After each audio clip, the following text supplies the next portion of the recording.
sebesar 10 juta dolar Amerika Serikat atau sekitar 169 miliar rupiah. Selain pemimpin tertinggi Iran, Ayatullah Mojtaba Khamenei, sayembara juga menyangkut Menteri Dalam Negeri Iran, Eskandar Momeni,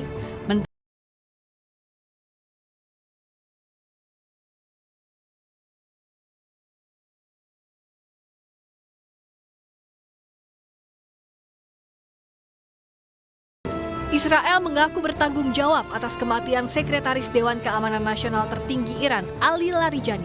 Menteri Luar Negeri Israel Gideon Sar mengatakan Amerika Serikat menjanjikan hadiah untuk siapa saja yang dapat menangkapnya, namun Israel melakukannya secara sukarela. Soleimani was under US and EU sanctions for his role in repressing Iranians. Larijani was also under US sanctions for the same reason, with a $10 million prize on his head. We did it for free. Sementara itu, Presiden Amerika Serikat Donald Trump juga masih mempertanyakan keberadaan pemimpin tertinggi Iran, Ayatullah Mojtaba Khamenei. Well, I mean, a lot of people are saying that he's badly disfigured. They're saying that he lost his leg, one leg, and he's been hurt very badly. Other people are saying he's dead. Nobody's saying he's 100% healthy.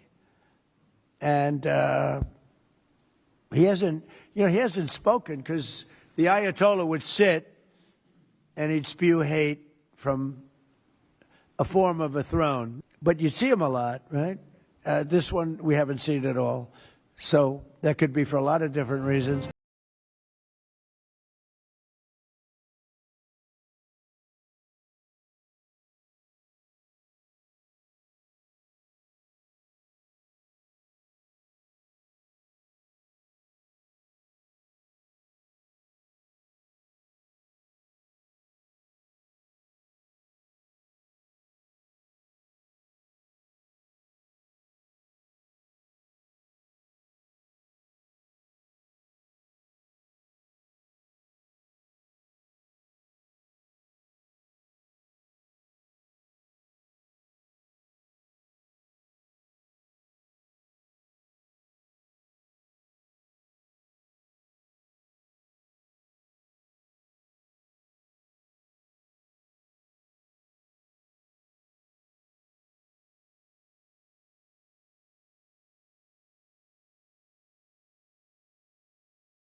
Terima kasih sudah bersama kami menyaksikan Sapa Indonesia Malam. Saatnya kami pamit. Terima kasih. Selamat malam. Sampai jumpa lagi.